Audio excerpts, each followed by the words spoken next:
Good evening, everybody. Welcome to the Minions of the Zoo, episode number 1266, the tax-and-spendapalooza edition. With me tonight are Dr. Functional. Hi. Skep Tock. Hey, everybody. Serenity Star 13. Hello. You're not in trouble, even though I used your whole name, just so you know. Serenity Star 13, get in here and clean your room. Oh, no, I know the tone when you're pissed, so you're fine. Yeah. I don't know if you've ever been around me when I've been really pissed. That's the reason why I know your tone. Geodes? Yo. You know, I was thinking about the intro music, and I was thinking originally I put it together for the crowd, right? Because people kind of filter in, they're never here right away. Just have a little something kind of set the mood. And then I realized that we get really worked up before the show. I mean, there's a lot to talk about. We could go easily 5 hours with the stuff that's just in the queue if we wanted to.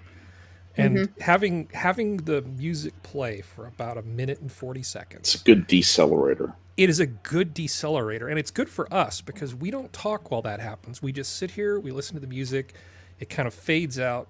I actually do talk while it's going on, and To yourself? Yes, I do. And I say, here at the Starlight Lounge, welcome everybody. The drinks are on special tonight. $1.50 for a cocktail. Tip your waitress. Woo! You just kind of do this little patter as it goes through.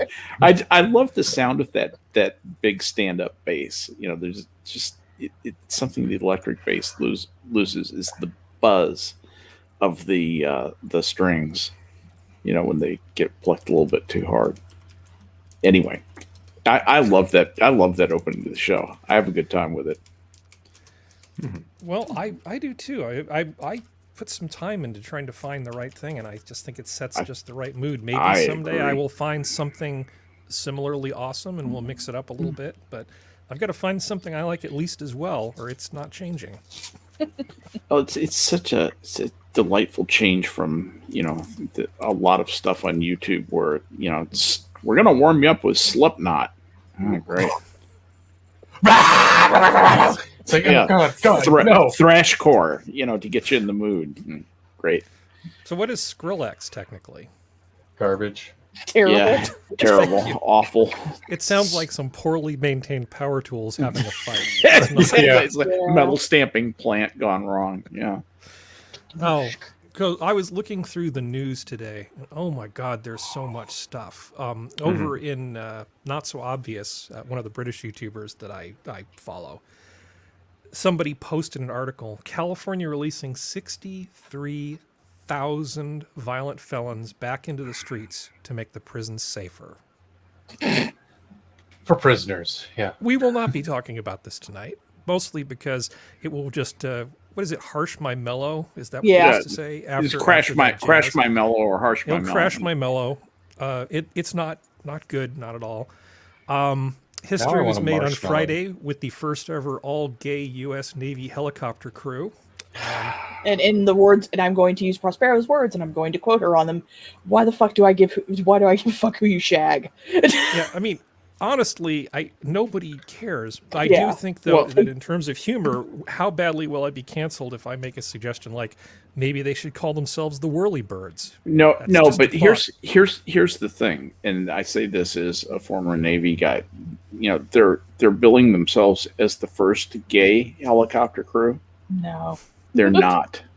They're so not. The first flag. First openly gay, but gays in the military have been a thing for a long time, and I promise you that there has been probably more than one fully gay helicopter crew, and who the hell cares?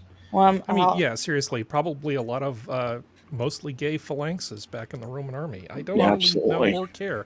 Not to mention, it does go with the theme that, they had those red tunics or those red uniforms, and in the sun, that basically bleached those primitive dyes.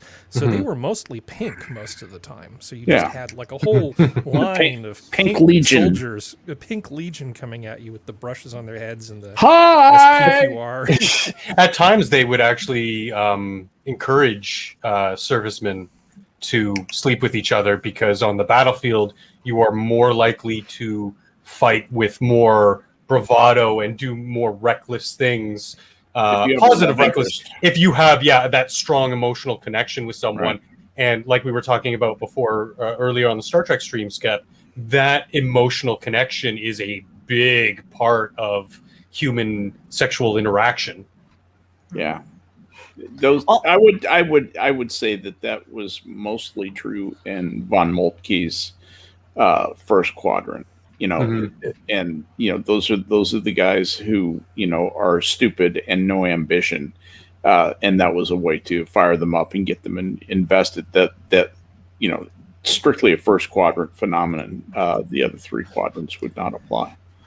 Yeah. And we have one more story that we won't be talking about tonight, which is a 330-ton fatberg is clogging a Birmingham, UK sewer, and it won't move for weeks. Oi vey, fatberg, can you get the hell out of the way? No, what's her name? Stacey Abrams. Oh wait, no. What's the? The Abatopotamus. Yeah. Yes. What's her? Oh, I can't. Abbott is her last name. Yes. And it's just like the. Yeah. Don't, James, don't. I will drive to where you live. I will find it. I will beat you. You couldn't I have have done not it worse put than enough that. disclaimers in the description for the show to cover whatever it is you're about to do. Don't fucking All do I'm it. going to say is that it's just like the tip of the iceberg. You ain't seen nothing yet. Right. That's a frightening thing. Is like it's just probably impacting on itself, so it's just getting bigger. So I highly doubt it's only going to be a week. It's going to be in there. Yeah, I love it when people who run big citywide things put out announcements like you're dealing with children, and they start listing the things that are allowed to go down the toilet. It's like, okay, clearly, we understand. But I mean, Vegas has these things all the time. Maybe we could send one of our crack fatberg buster crews over there to help them out. All I know is that I used to work in an apartment complex where international kids used to live, and international kids put a lot of shit down the toilets that they shouldn't, that isn't of the S word. All right. Well, on that happy note, things we're not talking about tonight. One thing we are talking about is actually really serious, and what's that, Harry? I kind of can't really make jokes about this, nor would I want to. So, I mean, this is a little somber. So we're going to get our kind of horrible stuff out of the way, and then hopefully things will become enraging and then entertaining alternately as we move forward. Let's see. So India is in a very bad way right now as far as COVID-19 goes, because for the longest time they have been doing remarkably well, and experts from around the world for the last umpteen months have been looking at India going, we're really happy that they're doing well, but we can't understand why more people aren't getting sick and dying. Yeah. There were a lot of theories about them getting more vitamin D because of the climate, the fact that so many people live in rural areas. They're used to having dense populations. Maybe there's a genetic component, but they studied all this stuff, and people who are from India who live in other countries get COVID at the same rates as everybody else. So they just couldn't figure this out, and now all of a sudden, it's just completely out of control. They had 401,000 COVID cases diagnosed in a single day. Holy shit. And they've been vaccinating the hell out of older people. They only just today opened it up to, I think, under 50. Cases recorded over the previous 24 hours marked the first time any country has surpassed 400,000 cases in a day, CNN reported.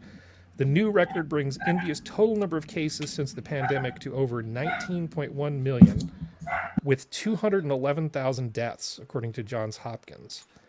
Saturday also marked the 10th consecutive day of daily cases surpassing 300,000. Figures from the Indian Ministry of Health shows, and the fourth day in a row, repeated daily deaths exceeded 3,000. More than 1.13 billion doses of COVID-19 vaccine have been administered, enough to vaccinate 7.4% of the global population. Bloomberg reported that in India, a developing nation, lags behind wealthier countries in vaccine access with only 13.6% of the world's vaccinations and 17.7 of the world's population, compared to wealthier China with 22 and 18.2 respectively. India is weird because it's sort of simultaneously a developing nation and not a developing nation. I have a question here, Harry. Yeah. It says more than 1.13 billion doses of COVID-19 vaccine have been administered. That's approximately the population of India. Yeah. Yeah, but they weren't all administered in India. This is across the world. This is worldwide. okay. Okay. What they're Sorry, I saying is misinterpreted the that. point I of this poorly written piece of paragraph from UPI, shame on you, UPI, is that relative to the rest of the world, they're not being vaccinated as quickly. Okay. They ain't doing They so are well. now. I speak with people in India frequently as part of my business, and just because I try to be a decent human being when possible, I mean, we talk about this stuff, and I say, so how's it going? And everything was just fine for a very long time, and now it's really not fine. Now it's really, really bad. It's like India has some really peculiar problems that other countries don't have. It's a well, really, they do. They have like staggering income inequality, and well, they have staggering income inequality, but they also have transportation problems.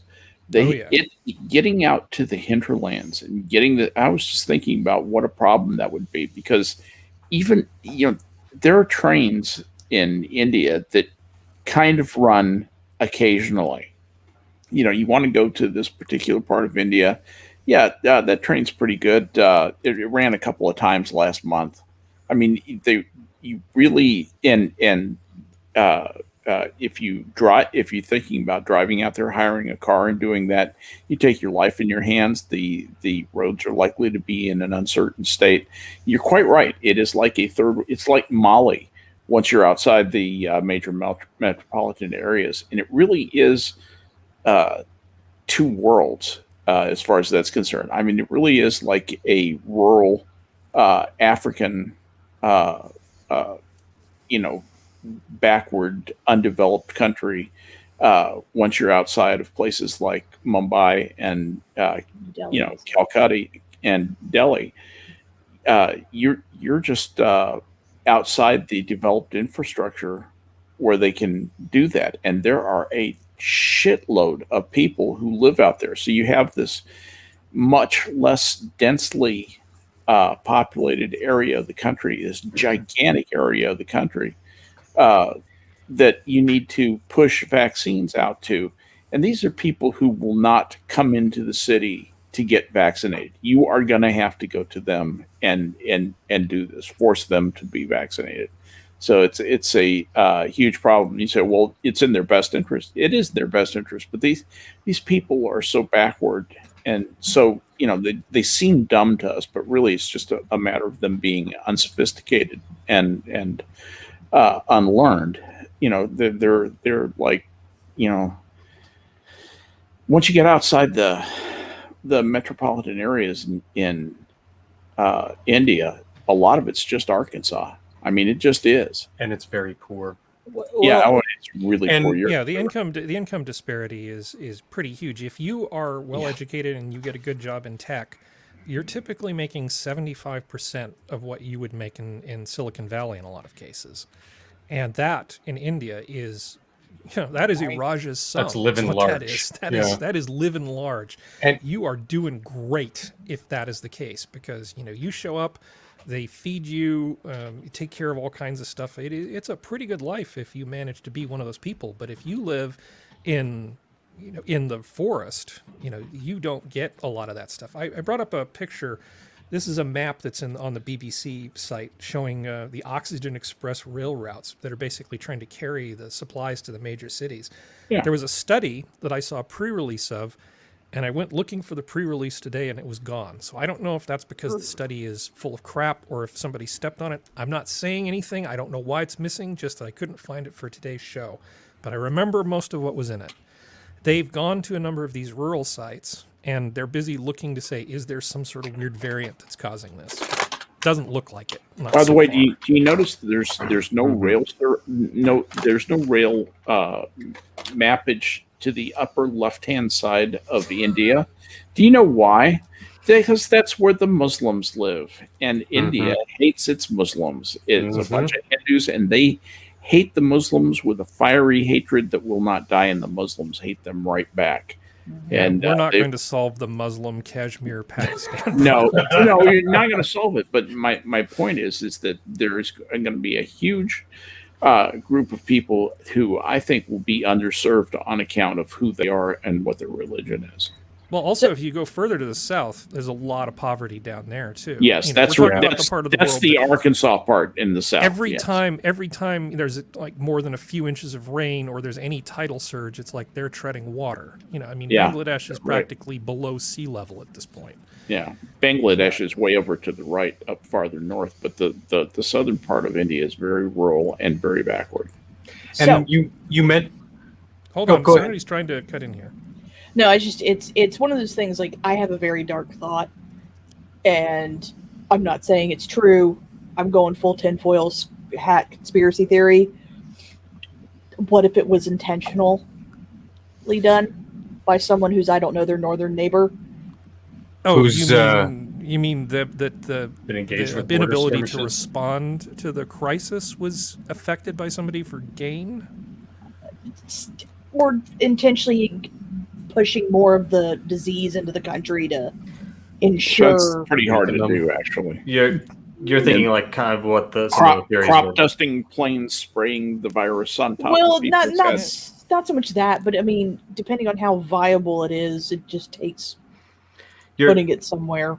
You're thinking more like along the theories of like what people were saying with Italy, correct? Originally, kind of, sort of. Yeah. Yeah. Okay. Well, I can tell you this. I can tell you this. The 5G people are completely nuts. Well, yeah. Yes. Yeah. Yeah, that is just. It's just like it's. If you understand the way an antenna works. Yes. You look at the wavelength of 5G. You look at the size of a nanoparticle.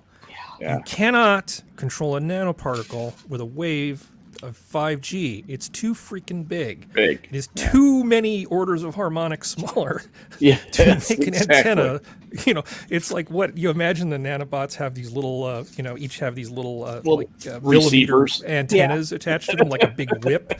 And every time they go under the cellular underpass, it just kind of hits. Well, I mean, it's kind of the same way with, they're the same group of people who are I don't want to call them anti-vaxxers, but they're the ones who are against the COVID vaccines, who are like, look how many people have died. It's like, yes, and it's like 7 million vaccines have gone through without complications, and it's like 1,000. Let me refer people to the most recent Dark Horse podcast. So Brett Weinstein, I always get it wrong. Weinstein was talking with his wife Heather Heyer, and they were discussing the whole Joe Rogan Fauci dust up that occurred. And for those of you that don't know, Joe Rogan made a statement saying if he was giving advice to an individual who was 21 years old and in good shape, et cetera, just weighing the odds, he would recommend that maybe they don't get it. That's what Rogan said, not as a medical professional, not as somebody's doctor, just that this is what he would say in a one-on-one conversation with an individual. And this annoyed Fauci and all of the Fauci followers a lot, because their point is that what's not about that person, it's about what they might do to somebody else they come in contact with. Both perfectly valid points from totally different perspectives. But Brett Weinstein has put... Weinstein. What is it again? Weinstein. Thank you. I thought it was Weinstein. I'm just trying to fuck with Harry. Yeah, it's if we went full Jewish, it would be a different way of saying it, but we're going to go with the Gentile way. Just say Weinstein. Which one is it? Weinstein. Okay. Yeah. So Weinstein actually makes a very good description of, or creates a very good description of the risks involved with getting it versus not getting it, the amount of risk to younger people, and I'm not going to try to duplicate that conversation. If you actually want to hear somebody really smart who knows what the hell he's talking about, have an actual discussion of the relative risks and unknowns, go listen to that. Was it today? It was the most recent one. I think it was either today or yesterday, and it's a great podcast just in general. In general, yeah, and he and Heather have been really on the ball with COVID stuff. Yeah, asking the right questions and. And again, I'm not giving you health advice. He's not giving you health advice. We're just people trying to have informed consent about what people are telling us is important that we go do. And as a patient, you get to have informed consent. You get to look at the data, and ultimately it is your decision, what you want to do. So because last I checked, it's still a free country, and I can say that. Maybe I'm wrong. But anyway, back to India. India is in a horrible, horrible state. They are running out of firewood for the Fires. cremations. Yeah. They are running out Yeah. of oxygen for the patients. The dystopian thing that we talked about that we did not want to have happen in the U.S. when they talked about flattening the curve, and then they said, "Oh, that worked really well. Let's stretch that out for 50 weeks." That's sort of where they are right now. They're in a very bad way. This is the graph of the oxygen cases that need oxygen. Yeah, they literally went from 81,000 new cases on April 1st to, the 401,000 as of the 30th. So yesterday. Like, that was over a 30-day period. Like, it just went boom. It just hit a wall, and it's just continuing. Yeah. And there's nothing we can do really to help with this. I mean, I would just sort of say if there's any doses of Johnson & Johnson, because it's shelf stable, just put them on a C5 and send them to them. Yeah. You know, we can do that, and it's in our best interest. Humanitarian cost aside, India is incredibly important to us. Yeah. As an ally against the Chinese, as a source of, as an economic partner, as just in so many different ways, they are incredibly important to us. And if India gets completely screwed for a time, we are going to feel it. We are definitely going to feel it up here. They produce something like 85 to 90% total medications for Canada. We buy mass amounts of prescription medication from them, and if they took a significant enough hit, that would start affecting us greatly up here. One thing I was curious that Skep brought up is that yes, the rural, more poorer areas are a little bit more sparsely populated overall, but the thing is, the households themselves are multi-generational. So I wonder if that is one of the contributing factors to something like this huge spike that they're trying to discern, where is this coming from? How is this happening? Well, it's kind of interesting because if you look at their tests, like how many people have taken tests in the last 30 days, it started out in the beginning of the month, like it's been consistently a little over 1 million a day. Mm-hmm. And as of right now, which is the highest case day was on, I'm literally looking at info right now, sorry, was at the 30th. And as of the 30th, there was 1.7 million tests taken. So half the people who are getting, well, not half, but like 1/3 of all the people who are getting tests taken, it's even less than that, are basically coming back positive. Well, every we day. can't spend the whole time talking about this, as important as it is. Any final thoughts on this before we move on to the next article?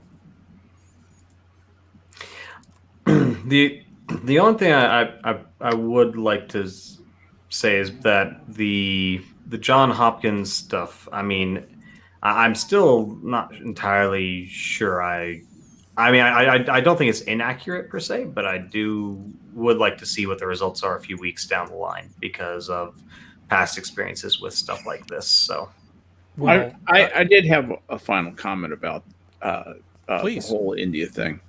I think Please. India has an actionable court case against China. Mhm. I think you can make a pretty good case that this originated in China, that China was irresponsible and inflicted this on the world. And the amount of money that this has cost the world, and specifically what it's costing India, both in terms of human and fiscal capital, is quantifiable, and it would be ruinous for China, but it's recoverable.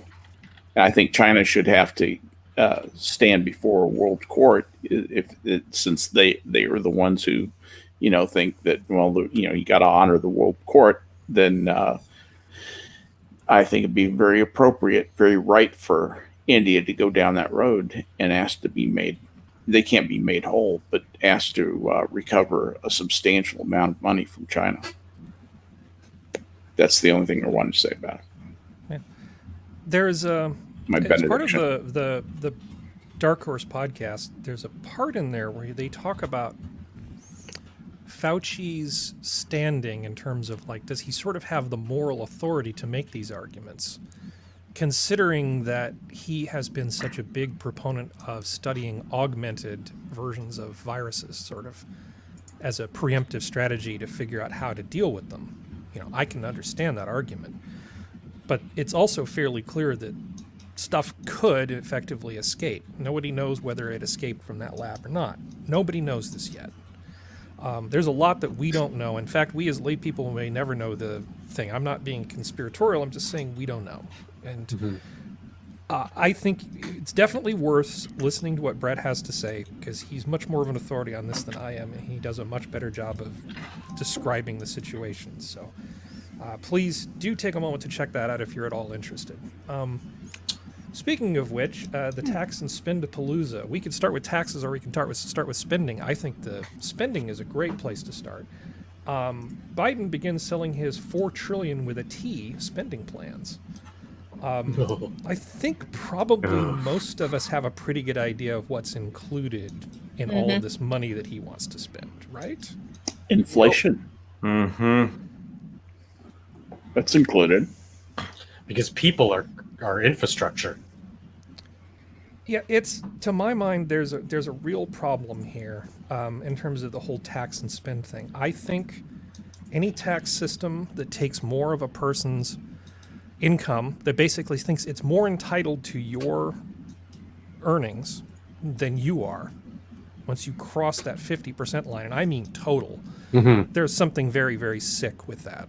I don't care if you make $1 billion or $1 trillion, you should still be able to keep at least half of your money, plus a cent. What is magic about half? Yeah. Why shouldn't you be able to keep 60% of your money, or even 65%, or 70%, What's magic or about 80%? half, in my opinion, and I'm not talking about this from a, what makes sense in terms of the most vibrant economy or what will maximize their tax revenues or anything like that. I'm just saying, just on principle, my opinion is that a person should be more entitled to the money they earn than the government. You should not be subservient to the government. And as soon as they're taking more of what you earn than you do, you're basically their bitch. Yep. And I don't think that you can say you live in a free society if they take more of what you earn than you do. Yep. You know Why what the should average they is be? up here? Why should they be able to take any of your money?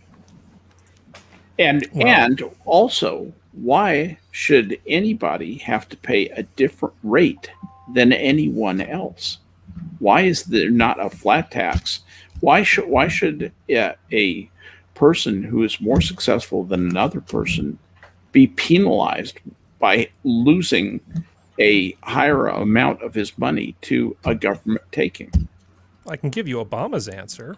Obama's answer was that nobody basically builds their wealth and their success by themselves. That it's society that's that a helps specious that person. argument on its face. It is the most specious argument, but the argument that these people seem to believe is that if you benefit from the largesse of living in such a wonderful place, you should pay your fair share. And I'm doing air quotes and almost hurting myself. Fair share, Right. which is utter twaddle. It is. You can say when you talk about electoral politics that there's some agreement amongst the body politic, some rough agreement that says we're going to take a certain amount of money, provide for national defense because we don't feel like speaking German. And fine, okay, so you make that argument, you say roads, yada, yada, yada. And then you get into this whole discussion of, okay, so what does the deserving poor actually mean? Okay, well, we got to give money to all these people. But when you have a situation where more than half of the people are not paying any net taxes, and you've got a guy like this standing up there as the president just giving away stuff to people, saying, look at me, I care about you, I'm going to make sure that COVID doesn't kill you and your families and your grandparents because I care deeply, and I care about the children, with childcare and preschool, and it just, the list goes on and on and on. Anytime you also, when you tax somebody more than 50%, I think that's a sickness in society. And when less than 50% of the people are paying taxes, that is a formula for disaster.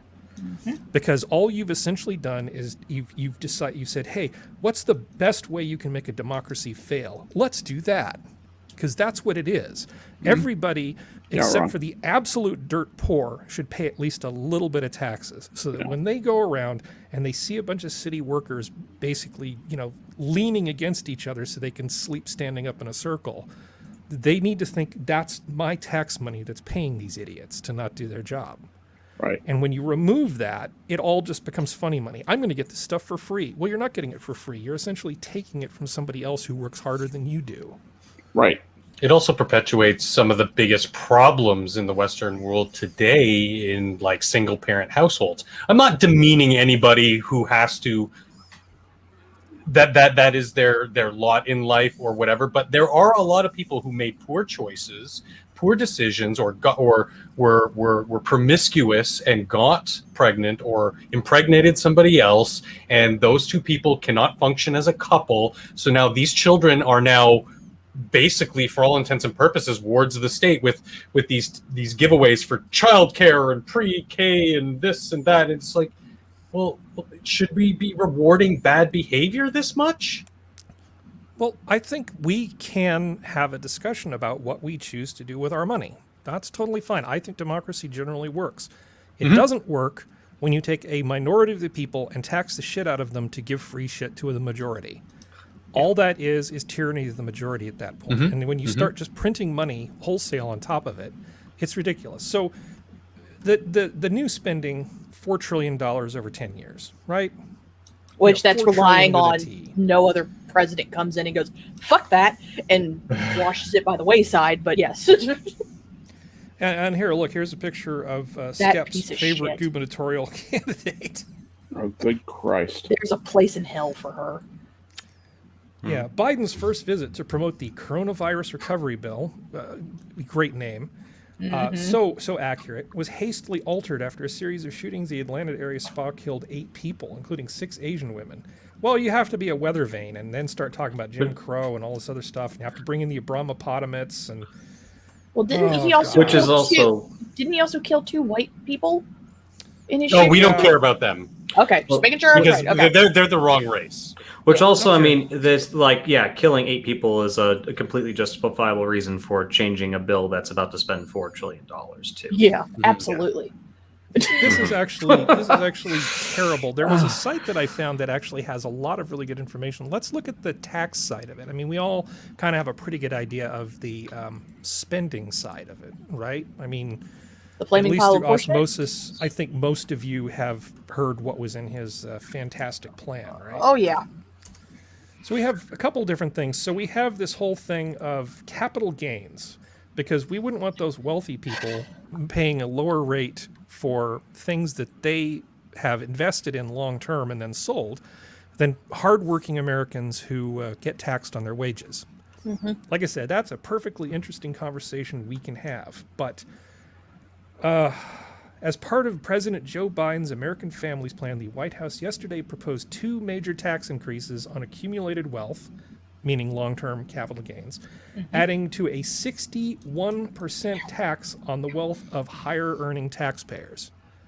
And again, going back to my thesis, I think charging anybody that rate of taxes is insane. This is basically just, I'm going to take money from the rich and give it to the poor in exchange for buying their votes. Yep. First, the American Families Plan would tax unrealized capital gains at death for unrealized capital gains worth over $1 million. Unrealized capital gains.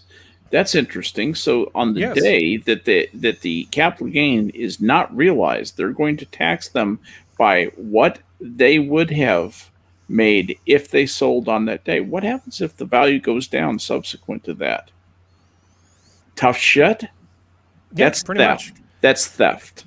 Well, there's a that few is outright things theft. that they have done. So, I mean, it doesn't take a whole lot to get to $1 million. I know it sounds like a lot. And if this was the 1920s, it would be. Yeah. But $1 million, if you own a business that has property in it and you want to hand that down to your kids, is not a lot of money. Not at all. And you're saying that, oh, if you're a giant company, fine. You don't have to worry about this because you will exist in perpetuity. because you're a giant company and you're too big to fail. But if you're a ma and pa thing where You fucked. you have a fleet of trucks and people working and you're, doing Or you have plumbing a or horse heating ranch and cooling, you have a bunch of land. or you have a horse ranch and you have a bunch of land, a million different things, you're not going to be able to pass this down to your kids unless you have a very good lawyer ahead of time, which I would certainly recommend. Yes. Because Good lawyer the and good property- accountant. The property gains tax the capital gains tax at the time of death, that becomes basically the value of the property. They're going to kill you. You're going to have to sell that. Right. Or get a Well, I mean- reverse mortgage from the Chinese or whatever you're going to have to do. It's Well, I going to mean- destroy the family business. Look at California.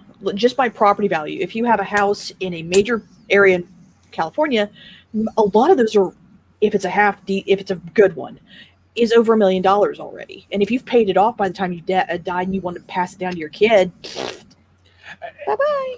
And that's just the value of the asset, right? That's not the They'll actual they'll generating probably- income from that asset. They'll probably put in a homestead exemption Which I'm hoping for they that do. reason. For that reason, but that's all that Still is. shit, but- Is that's like a smiley face on the machine gun that they're hosing you down with.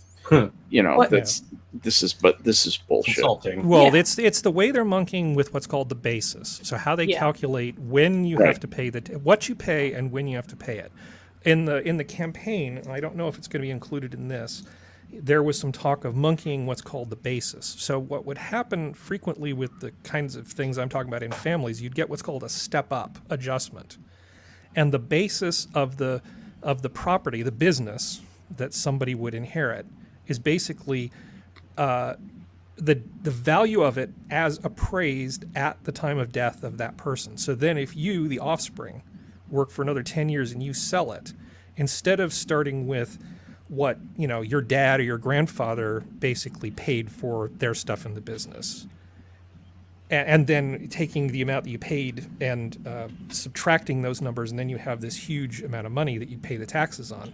You pay the difference between what you would sell it for 10 years later and what it was at the time that person died. You're probably wondering. You're probably asking yourself at this point, what is this based on? What system did this come from? Who got the idea from this? And I'll answer that for you very quickly. This comes from Great Britain. In Great Britain, they make sure that your shirt sleeves in 3 generations, because the tax rates on inheritance are so punitive that you simply cannot build a big enough fortune to where the pernicious tax rates will not eat it up in 3 generations. Once you pass through the inheritance grid twice, there is that Nothing. there's essentially nothing left for anybody, and that's done on purpose. And these smart people have looked at that and said that is a great way to redistribute wealth. Somebody's successful, fine, they get to keep their money for a lifetime, and we think it's a better thing to parcel that money out to people who are not as successful, who don't have that material success. Why should the heirs and assignees of someone who was successful, why should he be able to give his money to whoever he wants? And that is a fundamental difference of opinion between what amount of control over your money should you have, and where does that intersect with the questions of what's good for society. And what the decision that they've made is that the good of society trumps your right of ownership and right to determine what you want to do with your money, and that this individualism stuff is for the crapper. And we're going to teach you how to speak, how to live, how to spend your money, how to earn your money, how to spend your money. If you're actually successful, thanks, very good. You get a little bit better quality of life, but in 2 generations, it's going to be all paid back into the state coffers and be redistributed. That is the decision they're making. Yeah, well, I know, I think Elowen in the chat, people are talking about the size of this money. I know it seems like a lot. It's really not that much. Yeah, it's really odd. This is the kind of money that like your successful upper middle class makes. Mm-hmm. And these are the people that have just enough juice and are in large enough numbers that they tend to make democracy work a lot better. If you look through history where you've had a thriving middle class, things have gone a lot better in terms of freedom and prosperity than when you don't. Certainly. There's one other item you need to crank into your calculation area, and that Sure. is the fact that if you the billionaires in the United States are worth about, I think it's $4.2 trillion roughly. That will run the Department of Health and Human Services for 2 years. If you took every penny they had, not just a percentage of it, if you took 100% of every asset they have, you could run the Department of Human Services, Health and Human Services for 2 years.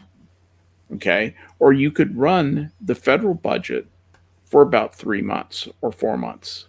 It might be 5 months. It's something like that. You could run the government. So the problem is not the wealth is concentrated up at the levels of the billionaires. I mean, that's almost a straw man. That's just silly. The money is not there. If you want to go after where the real money is, the real money is in the middle class. And that's where you have to hike the tax rates. And that's why they're what they're trying to do is push down the number that says you're rich if you're past this line. We're going to tax you at a higher rate, so that eventually, what the place they want to get to is that if you earn over $50,000 a year, your $50,000 in first dollar is going to be taxed at 75%. You only get to keep 25 cents on that dollar, and 75 cents of that goes to the government. That is what they would consider a healthy redistribution back to the state. Yeah, they would love that. I'm sure the bread tubers would salivate at that. Just think of all the great things we could do. We will just tax ourselves to prosperity. It'll be that's exactly the way utopia. That's what they believe. They really it'll be this believe utopia of free child care. I know. It's so incredibly naive. It's like you're trying to turn this country into Greece. It didn't work for them. It's not going to work for us. It'll Certainly just take not gonna longer work in for everything to implode. And this is why it's important to pay attention to who you choose to vote for this shit. You're not wrong. Yeah, I mean, I know politics is boring. I mean, we've got 11 people watching right now. I understand this is not the most exciting thing we could be talking about, but it is incredibly important. And I really do love this country, and I don't want to see it go the direction it seems to be going. If you talk about just the ordinary taxes, if you make the TOPS tax rate change from the marginal tax rate change from 35, 36 to 39 point something, that's bad. It takes a lot of money out of the economy. That's a whole discussion we could have if we had all the time in the world. But it's not as bad as what this will do, because it will screw up the strategies people use for investing in a terrible, terrible way. People will optimize around these changes, and the net effects on the economy and on us are not going to be good. There's another article here in terms of now, and Skep is right. He basically skipped to the punchline. The punchline is all these things they're trying to do aren't going to raise nearly $4 trillion. Oh yeah, it's not even going to be close. It's not even going to be close. I mean, the thing is like it's going to be how it always is. It's going, like you said, they don't realize, because if you talk to a lot of the people who are like, yeah, we're finally going to get the rich people. No, the rich people have the intelligence, or at least the intelligence, to hire the right people to get them around these kind of problems. So they're not going to get hit in the same way. And companies are not going to get hit, because do you really think the people in power are going to tax Amazon and Google and Apple that way? No, they'll give them waivers. The shit has happened before. The shit is going to happen again. They're not going after the rarities, the super duper rich. There were too many billionaires made over the time of this COVID lockdown for them to go after them. They're not going to do that. They're going to go after. We'll see. I think there's going to be a lot of buyer's remorse from a lot of people who thought that they were doing something very different. There have to be at least more than a few people thinking, I did what now when I voted for this guy? But the thing is like, it's like my friend group who voted for the wackadoodle. They don't even know what's going on.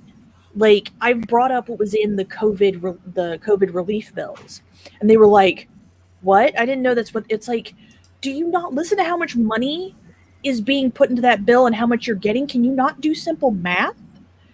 And they don't, because they don't care, because the person with the right letter at the end of his name, and it wasn't an orange guy. That's all they care about. Well, Yeah, being partisan is dumb. It just is. What I had one person arguing with me on Twitter yesterday that I think you're wrong because Reuters says you're wrong. Oh, yeah, that's a good one to go off of. Reuters says I'm wrong. Yeah, they're well, you changed my mind. Woo!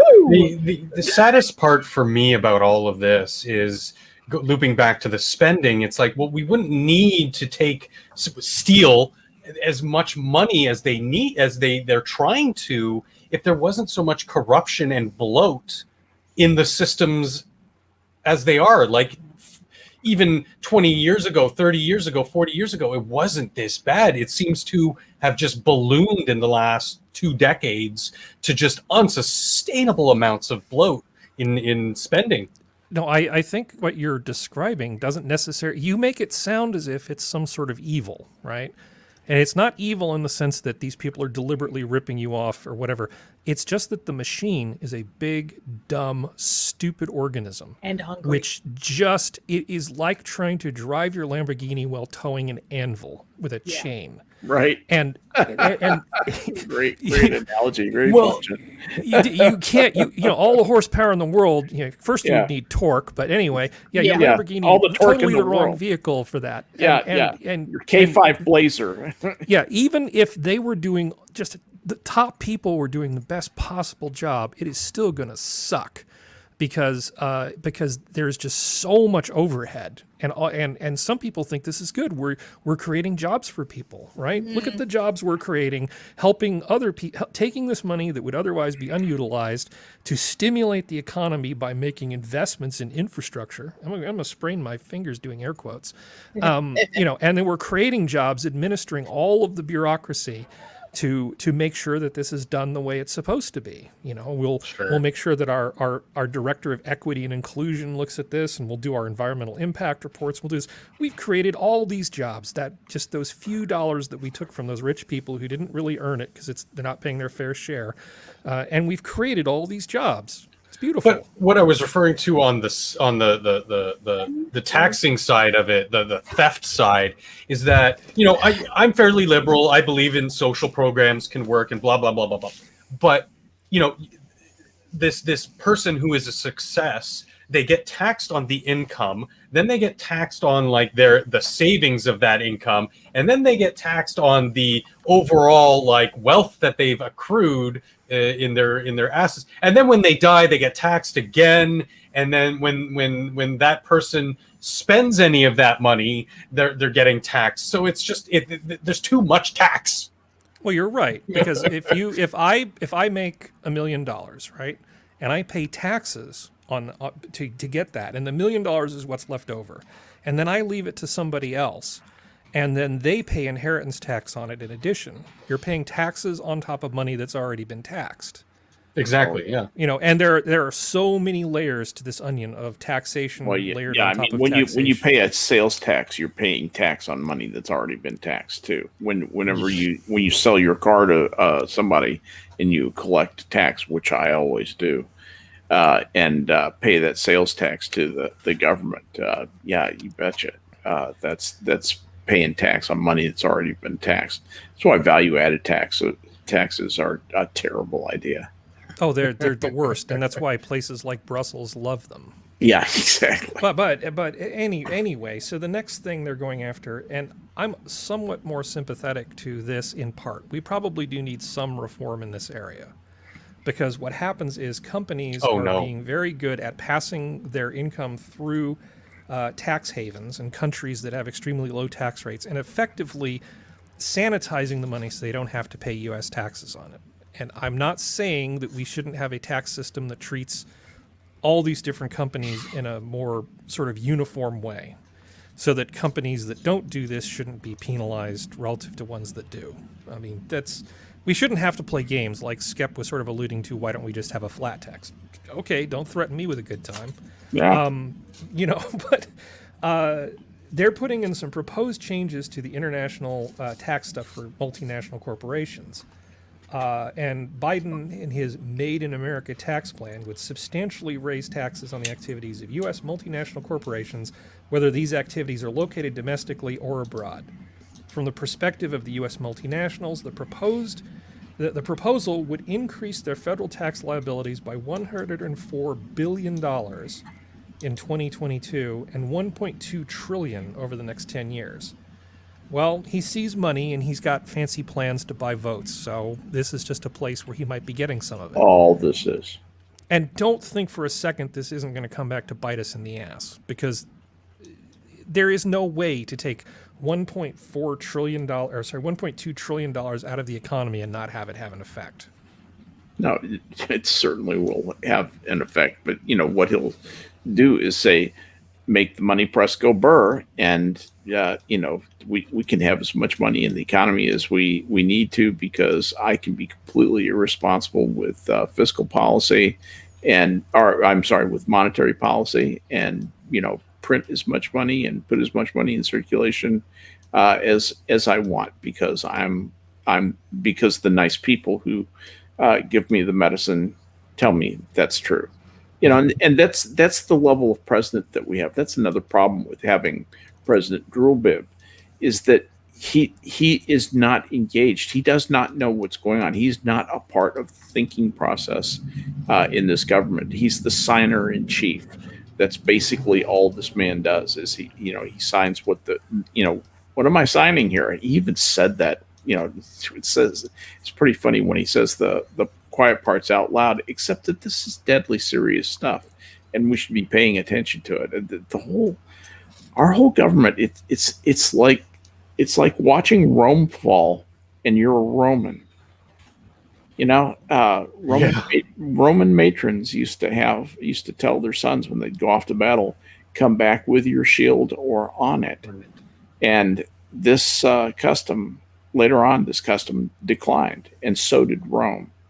And when I see, you know, gay helicopter crews being celebrated by our Navy, and this kind of irresponsible theft and spending by the government, and the extension of the mindless, witless bureaucracy, and the senseless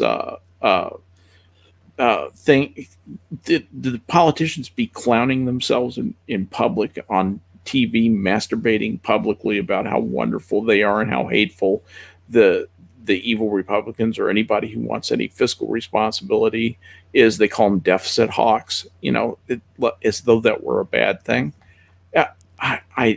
I hate what's happening to the country, and I'm absolutely flummoxed as to what to do about it.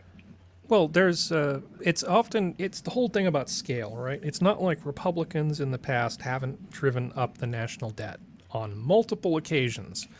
Reagan spent a hell of a lot of money. He was also in a position of what they were referring to as stagflation, where he had the deadly combination of incredibly high unemployment, high inflation. It was just like, usually you don't really get both of those things kind of at the same time. How did he solve it, Harry? Tax reform. Yes, tax reform. That was the first thing he did. And all of a sudden, there was a whole bunch of money in the economy. And what happened? All these fabulous wealth events began to occur at a slightly higher rate. When that happens in an economy the size of ours, all of a sudden, inflation stops in its tracks, and suddenly jobs begin to happen. And that's how he broke the stagflation cycle. Well, people talk about trickle-down economics. Yeah, people talk about trickle-down economics like it's a bad thing, but mostly it's really about supply side. If you look at the progressives, typically they follow the Keynesian school, and they look only at the demand side, you know, and they think that, I can spend more money in the government to create demand, and that will create jobs, and everything will be wonderful. Now, you can do a little bit of that. They certainly did it in the Kennedy administration. Having a nice, expensive war to keep the unemployment down always helps a little bit. But what did John Maynard Keynes say about priming the pump? That's all it was supposed to be for, priming the pump.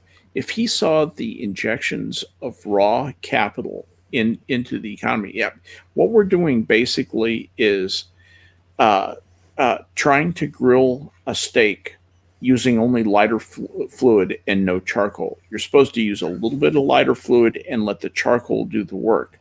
And what Biden is saying is, no, lighter fluid burns better than charcoal. It's much easier to light on fire. We'll just use that and grill the steak that way. Well, I know it's kind of a pungent analogy, but it doesn't. It's not going to work very well. You're going to get a lousy tasting steak that everybody is going to hate, and you're going to appreciate the value of using charcoal to grill your steak instead of lighter fluid. This is not going to end well. Should I just change this to, Harry contemplates suicide stream? Yeah. Should I? God, this is the biggest downer. I just feel like I just, put a giant turd out on the internet. But no. Frustrated. There's nothing I get wrong frustrated with it. because people aren't really talking about. People are talking about this, but they're not talking about it at the level it needs to be talked about. Which is what we're trying to do. And the thing about India is, out of sight, out of mind doesn't work in a world where there's, a billion plus people who we rely on. They rely on us. We rely on them in a lot of different ways. We don't want to have our friends and our allies suffering like this. This is a big deal. But we have another delightful story. I mean, okay, final thoughts on this before we move on to the next thing, because I didn't even cover all of the stuff. Essentially, they're just going to take a bunch of money from corporations, and it still won't add up to the money they need. I'm done. I've talked enough. I think that's the précis of all this. Anybody else? No, I was just going to say that there was a conversation I had a while back with my folks talking about what would be considered like viable taxes and what wouldn't be. And one thing I did say was, I could understand taxes being invested in, for example, a national vaccine that you're trying to develop for a disease. That makes some sense, but this kind of crap where it's the recovery stuff, it's like, no, this is not required. Just let the economy do its thing. So maybe don't give it when you're giving money to people who aren't unemployed. I mean, if there's people that need prolonged unemployment benefits because you've destroyed the economy, great. Let's maybe make sure they can still pay their rent and that sort of stuff. Fine, okay. Moving on to the next thing, that's fine. But it just feels a lot more like it's not really about what's good for the economy. It's about just buying votes. How do I phrase this without getting in a lot of trouble? I was talking to somebody who I know, and was talking about how are you and your family doing. And the short part of it is he basically said, and he didn't mean anything by this. He just said, my wife is thinking that maybe she won't bother starting her business back up. Now, that's totally fine. I mean, she's an adult. If they have the money that she doesn't have to do that, fine. But a lot of people are probably thinking, because of the way these handouts and stuff have gone, whether it's the unemployment or because they've learned that being at home might be more important than being in the rat race, for a whole bunch of different reasons, a lot of stuff is going to realign.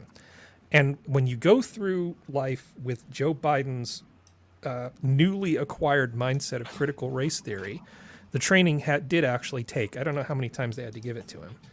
But what a cynical comment. Well, I knew what happened when he started talking about how Edison didn't invent the light bulb. Oh, God Everybody damn it. knows it wasn't Edison. Yeah, so I knew he'd been properly ex-Kendied really well. Oh, geez. It's like that scene from Clockwork Orange. You're talking about Latimer and the light bulb, and I promise not to jump down the spur hole here, but that is just one of the biggest grifts. Oh, yeah. Well, I mean, I'm happy to give the guy credit. He did good work, but he did not invent the light bulb. No, he did not. He didn't. He was he was really, really good. He was a fine engineer. Yeah. He was a fine engineer, and no, it's not his fault that people are saying dumb things, hundreds of years after. Exactly. He just happened to be a black engineer. But the point being that if you're Biden, all you're going to see is, oh my God, women are losing in terms of equity and representation in the workforce. Because those numbers are going to change. I have a feeling there's going to be a lot of women who might decide to just do something else other than be in the rat race. And when you disincentivize people with higher tax rates, higher marginal tax rates, you incentivize them with a lot of the social programs and the handouts, et cetera, et cetera, et cetera. And then the only thing they're going to see is that somehow it's the government oppressing people. No, people just made their own choices and they decided to do something that you think represents a systemic sexism. Well, the problem is that with a lot of the women, if they choose not to go back to work, a lot of them have chosen to stay single or CF child free. They kind of don't have a choice. So unless they get married, and it's like, especially if I was a husband and the wife, because let's face facts, most guys, unless they are severely cucked, are not choosing to be child free. At least the ones that get married. But if you get married and it's like, well, we're not having kids, why are you staying home? There's no reason for you to stay home. You're not teaching the kids. You're not taking care of them. You're not doing anything. There's a joke online about being a stay-at-home dog mom, and I'm like, please, can I take you out? Christ. Can I take you out in the field and shoot you, please? Because you're worthless to society. Some dogs have separation anxiety. And you give them little doggy Xanax, and if that doesn't work, then you just have to stay home and take care of them. Oh yeah, Although we could just come up with a thing where pet daycare is actually included. I mean, because that's infrastructure. That's going to happen. I swear to Christ. That's infrastructure. Doggy daycare is infrastructure. Come on, guys. Yeah, it'll be like a dog park. We'll just put little RFID tags on the dogs. You basically check them in, and at the end of the thing, they use a locator and give you your dog back. I don't know. Free dog. I'm just talking shit at this point. Anyway, Yeah. GM Dog to eat dog invest world out $1 there. billion with a B in Mexico to build electric vehicles. Functional, you sent this to me, and this is like the start of a three-story arc that we have here. Do you want to go ahead and break this down for us? Sure. So, as the title suggests, GM is investing $1 billion into to upgrade a specific plant in Mexico that traditionally did combustion engine cars to expand it to produce electric vehicles and parts and such. And just to give some perspective, there is about $9 billion in funding that goes to domestic subsidies for auto workers. However, you view corporate welfare like that, it is still a very large sum of money to be giving to a company to do business in another country, to employ people in another country,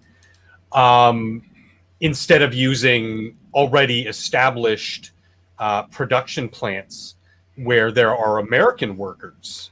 And, you know, obviously, the United Auto Workers Union leader and some of its senior members were not too happy about this because they want the money, not because of what, you know, a rational person would think and being like, well, why aren't we investing locally? It's more just, oh, well, no, that's our money. You should be giving us 10 billion, not 9 billion. Like, come on. So it's kind of like I don't know how to word it, but like an uneasy feeling in just like greed and more greed, trying to fix problems that we were just talking about in overtaxation.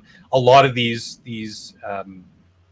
taxing policies that have happened over the last couple decades have forced companies, forced with a little bit of air quotes, but made it more profitable for them to have manufacturing overseas in places like India and China and Mexico, because the cost of labor is a lot less, and then the importing is a lot less. Okay, I'm going to bring up a what we can call an econ classic here for you. Steel. So one of the big things when these sort of things started up with the unions and steel making in the U.S. was this whole discussion of whether we should, you know, create tariffs or provide subsidies to bolster the U.S. steel industry, because we were getting a lot of really cheap steel being imported. Now, I don't have the exact figure. Oh, this was back in the 70s. Yeah. Okay. That's why I said it was a classic. It was the Japanese specialty steel. I actually did my master's thesis. I did you did two what they called long papers. They were effectively theses. I did one of my theses on the Japanese steel industry in during that period. That's what I thought you were talking about. No, that's what I'm talking about. I'm going to just set the Very stage, interesting. and then you can bring this up. So if you talk to, this is a classic case that they talk about in economics, because basically, if you look at the cost, if you were going to say, okay, we want to protect these jobs at all costs, the amount of money that we would basically have to extract from other people in terms of what it would cost to sell the domestic steel was actually fairly huge. We were essentially, by moving all these things around with all this jiggery pokery with taxes and tariffs and subsidies and stuff, paying a ridiculous amount of money to save a fairly small number of jobs, and costing the Americans who had to buy this steel a ridiculous amount of money. It wasn't efficient by any stretch of the imagination. You could have just taken a fraction of that money and paid those people to stay home, and everybody would have come out ahead, which obviously isn't the whole point. But when you talk about, I mean, we've talked about rare earth metals and how you don't want to lose the capacity to produce strategic materials that you need. You don't want industries to become completely crippled if they're strategic. But at the same time, protectionism just to protect jobs, in the case of steel, is just dumb. There's really no way to make an economic argument for why you would subsidize steel production at that time. When, like I said, you could take a much smaller amount of money and pay those people to stay home and then sell the cheap Japanese steel to American businesses that would then use those cheaper inputs to drive the rest of the economy. Go ahead, Skep. Well, okay. The steel industry in the United States, I'm really trying not to turn this into an hour-long lecture. The steel companies in the United States, really in the 60s and 70s. In the 60s, they were at the end of their heyday.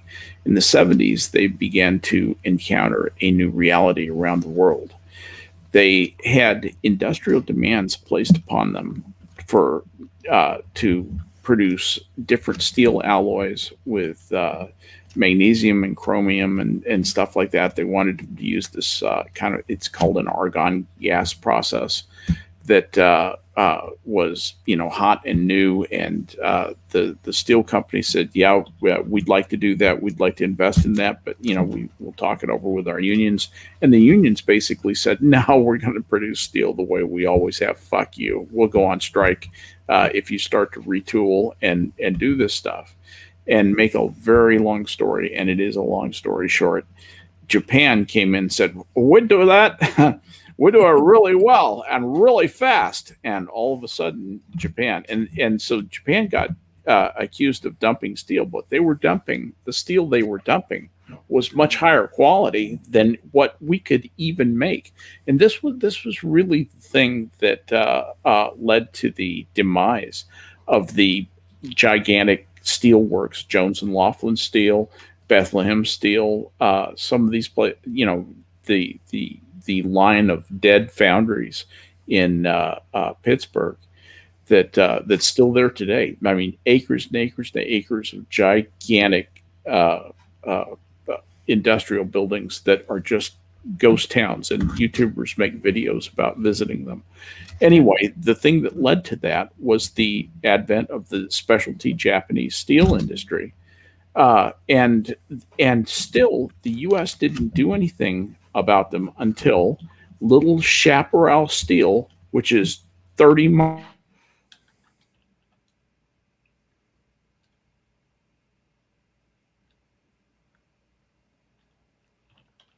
Can anybody hear Skep? No, I thought my audio cut out. Honestly. Okay. Well, Okay. I think you can still I'm hear back. me. I'm back.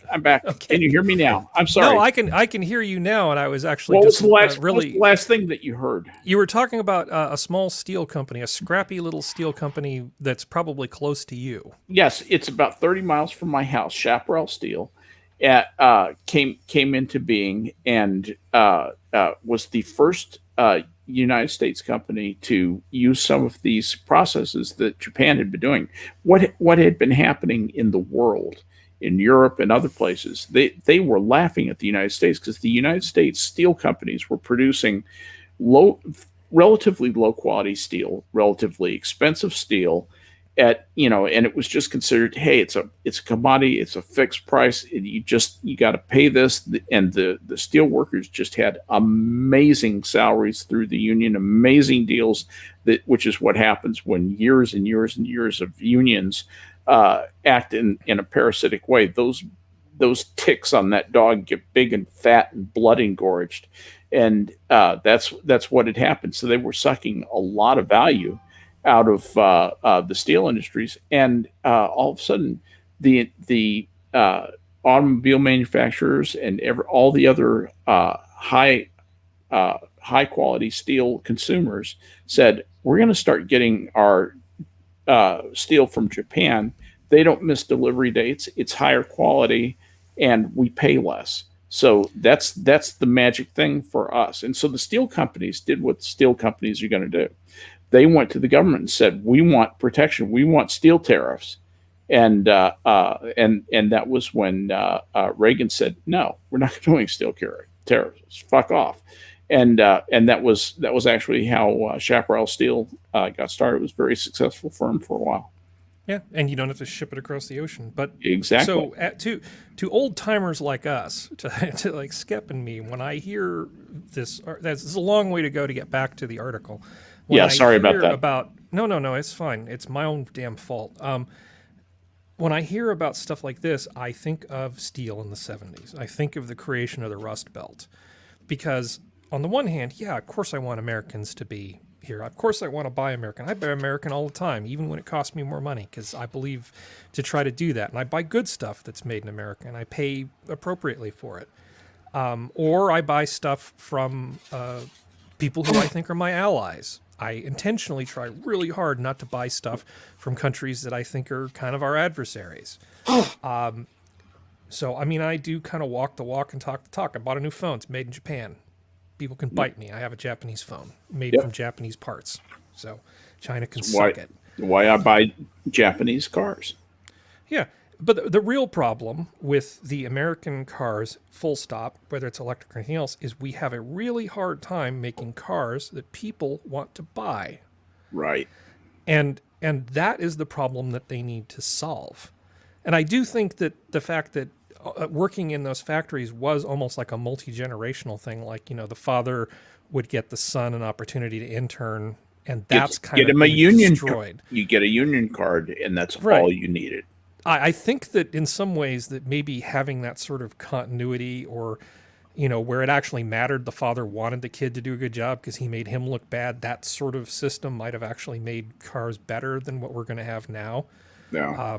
I think the way they're probably hiring people isn't really as good as it used to be. Not that I'm a big fan of nepotism, but I'm just kind of weighing the pros and cons across the board. There may be some issues there. Filial piety works better in cultures like Japan and China than it does. It works great. Individualistic cultures like America, where there's just so much rebellion in the next generation, from generation to generation. That's why we're great entrepreneurs and have great amounts of creativity and stuff, is because each generation kind of reinvents everything. Yeah. I'm topic creeping my own show really badly. Geodes, can you hear me? I can hear you, yeah. Mm-hmm. Have you been subjected to agile methods yet? Agile coding methods are you talking about? Yes. Or? Yes. Basically, it's a way of managing like a coding project or any kind of project. It's project management.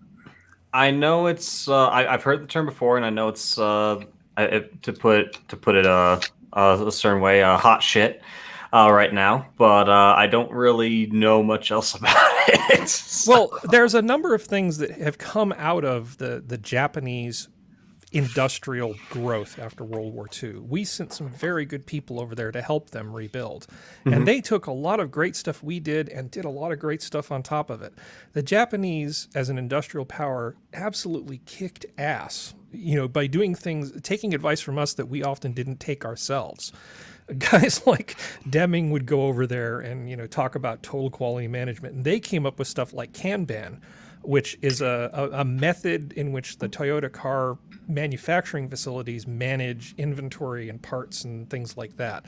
Kanban has been adapted to coding practices, and it originally came from Toyota as an automotive management technique in the factories. They've done all these things to make things better and better. But the United Auto Workers really is just sort of like, well, if you're going to, they took our jobs. It's very, very frustrating. Do we want to read functional? Do you want to look at the United Auto Workers thing, or do we just want to say they're stupid? I was going to go more. They brought it on themselves, but sure. Okay, let me.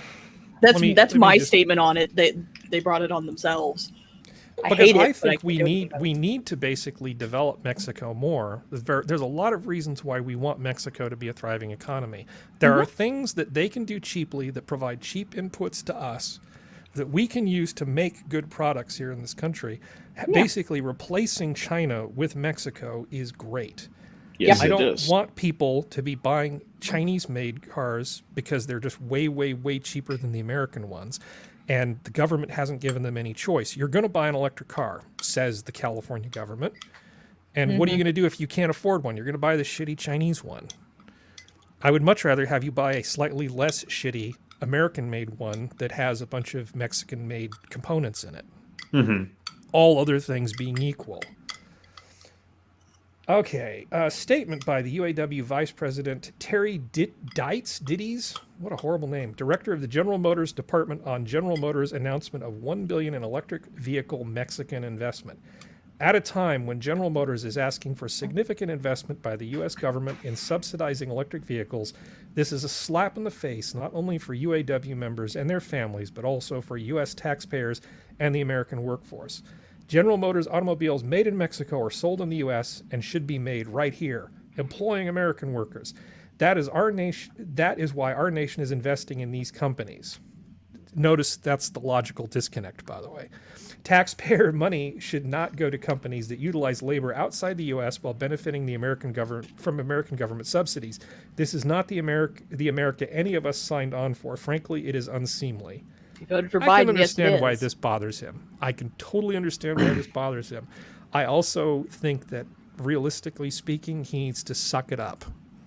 I mean, if they voted for who they probably voted for or told their members to vote for, like, it was literally, why is this a surprise? Like, that's... Oh my God, I muted myself. It's funny you should mention that too, Serenity, because Biden is calling for $174 billion to boost the United States electric vehicle production, sales, and infrastructure, his new favorite word. He must have gotten one of those word-a-day calendars. But what I thought was interesting in a evil sort of sense is GM responded to these comments by saying, quote, recently announced nearly 9,000 new jobs and more than $9 billion in new electric vehicle battery cell manufacturing facilities in Michigan, Ohio, and Tennessee. That's after they cut 6,000 jobs from Canada and almost 60,000 from United States plants in the last several years. So it's them trying to say, hey, yeah, look, we're doing good while we've, don't pay attention to these 60,000 people that we just fired. Pay no attention. Look at these 9,000 new people who are going to work for less because they're new. Yep. It's look at the left hand, ignore what the right hand is doing. That's basically what it's. But both hands are so full, festering and rotting. It's just it makes me feel greasy. So I don't know how much people learned about the USMCA, the replacement of NAFTA that Trump instituted in his term of presidency. He actually tried to incentivize production in the United States through lessening some of these tax policies that companies were like, oh, we need to get out of here. It's going to be cheaper to make it in Mexico or China or wherever else. And there's some four really good points that this article from Industry Week brings up. Number one, while NAFTA originally required automakers to use 62.5% of North American-made parts in their cars to be imported duty-free, the new agreement gradually raises the bar to 75% by 2023, which will incentivize automakers to increase the amount of North American parts they use in their cars and light trucks. Okay, so at face value, that's a pretty good thing because it will inspire more American production, but it's a half measure on a bad idea to fix a bad idea and could it just be more well served to just have the companies compete on a more open and free trade playing field where you make the best product for the best price, it'll be sold, and you let these companies sink or swim, instead of trying to tax the hell out of them. Well, they're going to tax the hell out of a bunch of companies, including these companies. But we're not going to make America more competitive with all the new taxes that Biden's talking about, all this tax and spend stuff. Yeah. Let's maybe step back for a moment. Talk about the cars themselves. Do people want to buy Teslas? Well, if you're really well off and you can afford spending lots and lots of money for a very nice electric car, sure. There's definitely a strong market for people who want to spend $50,000 or so on a car so they can get that little thing that lets them drive around in the carpool lane. Especially in urban areas, yeah. Yeah, I mean, that's totally a thing that's there. Now, how many people wanted to buy like a GM Volt? I don't even know anybody. I don't know anybody who owns a GM Volt. I know 2 people. Or a Chevy Spark. Or okay, the Chevy Spark, no. The Volt was at least a little cooler looking, but yeah, no, I know 2 people who own the Volt. They love it, but at the same time, I'm like, no. Are they fully electric? Are they hybrids? Or I know nothing about cars. Let me make sure. Because I don't want to talk out the side of my head. I can't remember if I think it comes in a hybrid and a fully electric, but that might be fully electric. I might be thinking of the wrong thing. The Volt's not a bad car, but it doesn't matter if people don't want to buy the damn things. They sold 16,000 of them. Wow, that's a lot. Yeah, but not for cars. If BP sold 16,000 of anything in her store, that would be a lot. But for GM to sell 16,000 of anything, even like upgrade fuzzy dice in the special vehicle catalog, that's nothing. Yeah. They probably sold more jerseys than that. Wouldn't that be considered a failure for such a massive multinational corporation? I'm looking through this. That was in 2018. 2019 was better. They sold 157,000 that year. I guess they jacked up the marketing, or they increased the subsidy. In the lifetime of the car, they've in all the years the car has existed, they've sold less than 500,000 of them, and that is a huge underperformer. But now Chevy has 3 different Volts. Pardon me. They've gone from the Volt to the Volt. I was asking Harry, what were you? Oh no. I want to let Serenity go because she looked some stuff up. They have 3 different Volts. Is this hybrid? No, they retired the Volt because the Volt had all electric. Period. So they've now come out with the Bolt. And 3 different types of bolts. I'm not kidding. Okay, so the marketing is terrible. Yeah. That Earl guy, we need to find his DNA and Jurassic Park him so that we can bring him back and have him do product design. I like to buy stuff made in America, or if I can't do that, in American allies.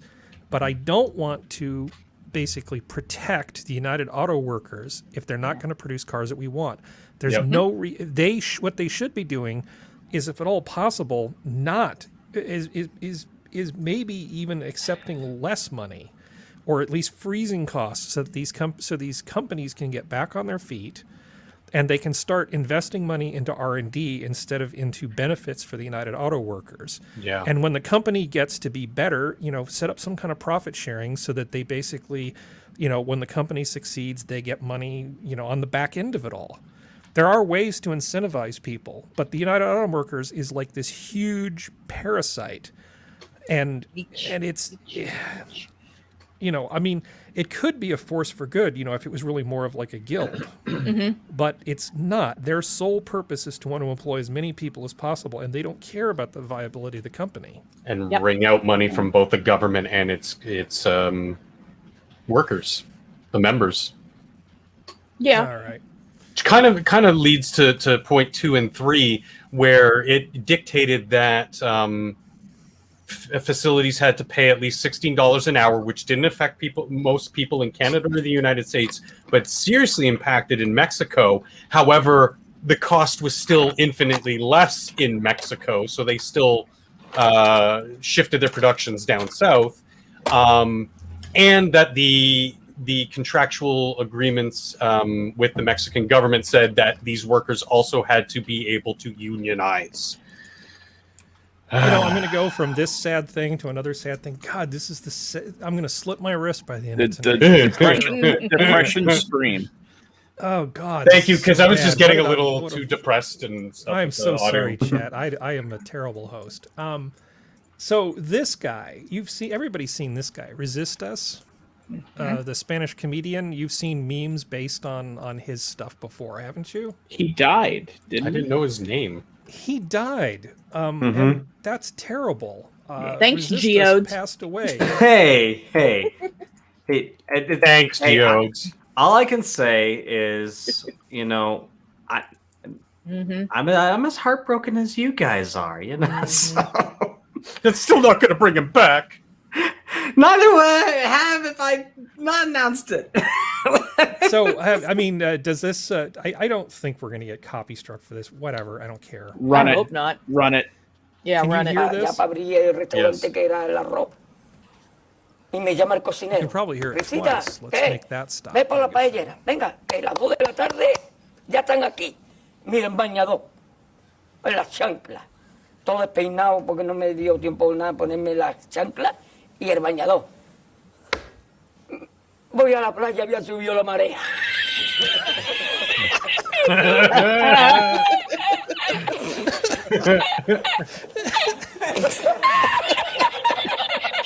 It's the most contagious Había laugh in subido the la marea y world. encontré una paella. God, I love this so much. Y la God encontré damn. porque estaba la paellera agarrada metida entre las piedras de Chipiona, del faro.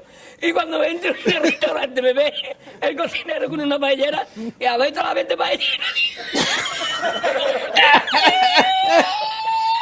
¡Asómate, mira dónde llega el agua! Okay. So, this was originally a story about him talking about when he was a young man getting a job in a restaurant where he had to clean a bunch of pans. There were these nasty pans that they'd been making paella in. So Oh, is that what took the them- original? He took them down to the shore and basically sort of chained them up and figured the waves would do the action. And he came back and they were all gone. Okay, now this particular, the man, the legend, Resistas, has been one of the best memes. Now, it occurred to me that we have been doing this meme game on the internet. I mean, memes go back a lot further. I mean, you go back to World War I, we had Kilroy was here. Sure. This Yeah. is probably even before Skep's time. I knew Kilroy. But Not by much. ideas about memes have been around for a long time, but I mean the memes, the internet ones that everybody knows, have practically become multi-generational now. So you can go and look at wavy web surf going, oh, whatever happened to Bad Luck Kyle? You can fast forward, 15 years to, Bad Luck Kyle being a young guy going, yeah, I'm not that kid anymore. yeah. And we've actually reached the point where now we've got the people who are the basis of memes passing away. Oh, God, such a that man has the most contagious laugh of any person I've ever seen. It does. Every time I see that, Bering just did a video using that, and he's got stuff dubbed in, and it's just it makes me laugh every single time I see it, and I mean belly laugh, like a good serotonin hit laugh kind of thing. I don't know how to pretend to laugh. I was laughing when this was on. I mean, here, let's try it again. Let's see how this goes. Hay 520. Y ya no fui más. Me fui andando con los amarillos hasta hoy.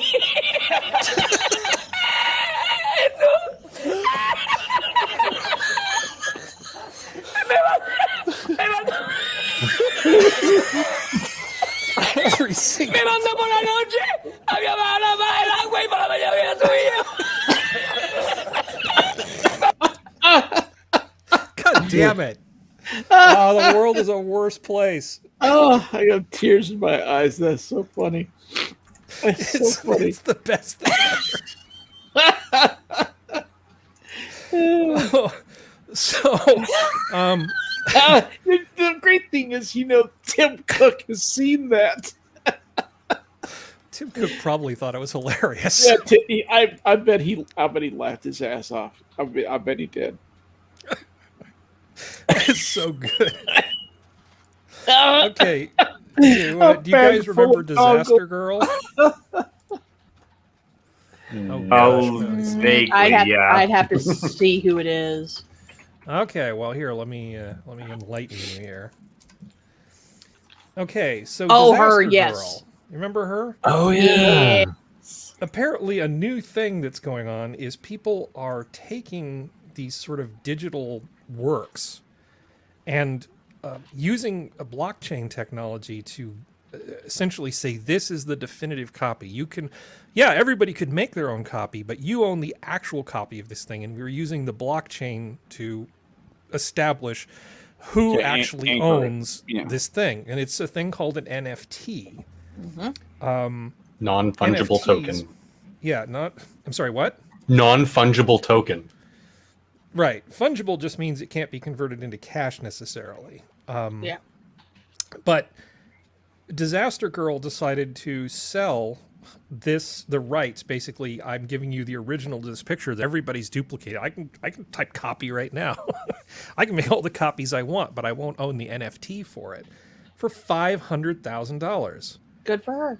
Now, I can make an argument for why Bitcoin is worth what it's worth and all these other things, but I'm still trying to wrap my head around this image in whatever form being worth $500,000. Am I missing something here, folks? It's like, as much as I hate to say it, it's like art. It's like owning an original whatever painting makes people feel special, even though a lot of cases, the art's pretty and it was done by a very famous person, or the art itself is just very famous. It's only worth to people who care. Like, this is only worth that much to people who care. And a fool and his money are soon parted. If the person paid $500,000, that was their choice, and they're an idiot, in my personal opinion. But well, these intellectual property cases involving digital art always strike me as being funny. There was a case. I'm just doing this from memory. There was a case where a primate at a zoo grabbed a careless visitor's camera and ended up inadvertently taking a selfie with the camera.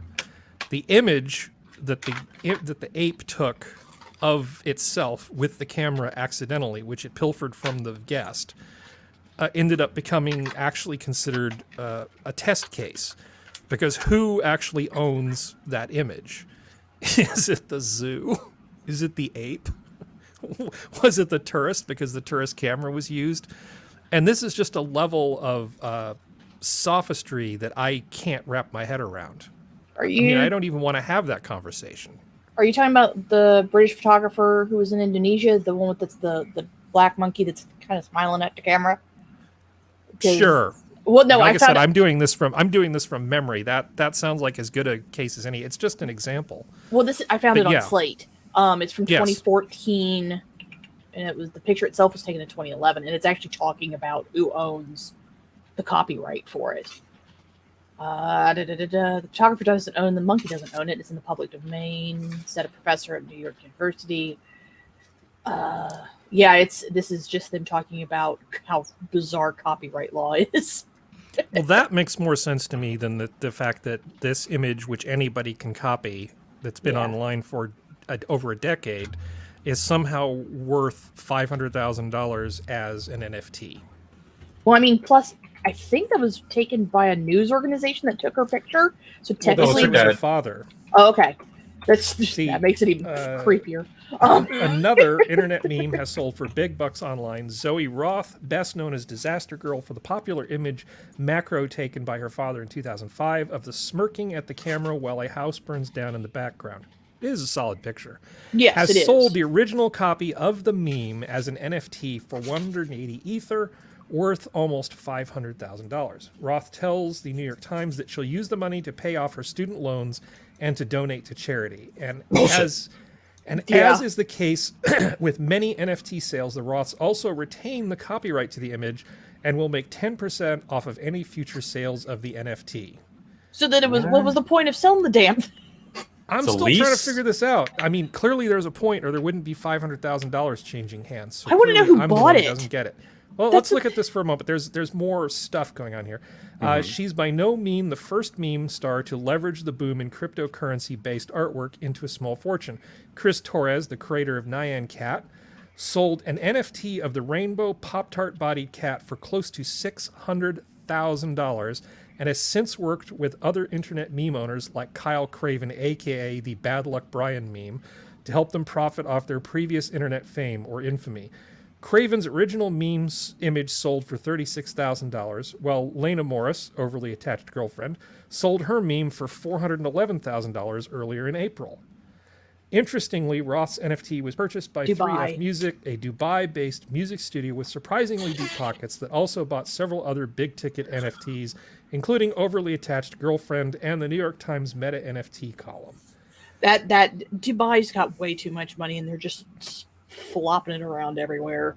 I'm not actually shocked by Dubai being someone in Dubai buying it. I really not. Because I'm not detached from internet culture, not by a long shot, and I'm not detached from technology, not by a long shot. But I don't understand this. What would motivate somebody? What is in it for the person who buys this? Well, supposedly their own statement states that they have a management team that's going to basically figure out how to make this and promote this and help this promote their business, their artists, and art markets. Like, I call bullshit, but I don't know. Like, it just doesn't make sense to me because, I think it's treated, and I could be completely wrong because I'm having just as hard of a time wrapping my head around this phenomenon. I think it's treated like collectibles, like you would magic cards or vintage toys or something. That's the only thing that makes sense. Yeah, and less so of art because somebody will buy it hoping that it appreciates in value so that they can resell it and that the original person who owned it will still make money off of those future transactions. My skepticism comes with these things can depreciate in value to next to nothing, like overnight. Well, I mean, especially if they're since they're a music company, if they put it on like a cover of an album or something like that, and the album's shit, and people just make fun of the cover art, it'll get a little bit, but then it'll just be like, oh, that's from that stupid album, never mind, and just people throw it to the wayside. Like, this is. I don't, and it could be just we're not visioned enough to see what they see, but it just seems a waste of money. I think a lot of what you're struggling with is you need to go back to what a non-fungible token is. All right, so it's a unit of data. It is stored on a digital ledger called a blockchain. Right, it certifies a digital asset to be unique and not interchangeable with anything else. Non-fungible token, the reason it's called non-fungible is it is a token that says that the thing to which it is attached is not fungible, cannot be mixed to the point of losing its unique identity. So non-fungible tokens can be used essentially to certify that a photograph or a meme or a video or whatever, a record, is unique, original, and it's a way of certifying digital files to be unique and original. That's all that it does. It's really kind of an updated version of a copyright. It's like a physically unchangeable, unfalsifiable mark of copyright. All you would have to do is register it in some central registry, and you would have the most effective copyright system ever invented anywhere. So everything else that you're talking about here has to do with the thing. And what they've done is they've said, okay, this original is now like a work of art. This picture of this girl looking at a fire, or looking back while there's a fire going on. This picture is now like the Mona Lisa. We certify that this is the Mona Lisa. Everything else is just a picture or a copy of the Mona Lisa. But this one is the Mona Lisa, and we've established a value on it that we believe is fair at $500,000. I think that's what they're trying to do. Whether or not that'll work, I think it's kind of iffy. It's not the technology that confuses me, and that's a very good description of the technology. It's the intrinsic value. Yeah. Yeah, I'm having trouble coming to terms with. What is the profit model for this? Harry, the day that I explain blockchain to you, just shoot me. No, I would never try and explain any of this technology to you. I was just trying to eliminate this for everybody else. I wasn't being sarcastic. I thought you gave a perfectly good explanation of it in terms of, there's the Wikipedia thing. We've all looked at it. We will be coming back to blockchain in a more serious way in a later Minions, but we're just sort of touching on it right now without getting into all the detail of how it works. It's just apparently there's a bit of a gold rush for classic meme people. What's next? The Burks meme. Yo Dog is Exhibit going to be getting an NFT for the Yo Dog meme. I don't know, where does this end? I mean, because these memes are just these little throwaway things. They're digital images that have circulated around the internet, seemingly unfettered by copyright for decade plus. All of a sudden, the idea that something that's been like freer than air is going to now be worth $500,000 is the idea that they're going to crack down on people and force them to pay licensing fees. No. They can't do that. What they're saying is that the ownership of this thing is so important. It's like owning the Mona Lisa. They're trying to literally create a category of art by putting this value of money on the original of this thing.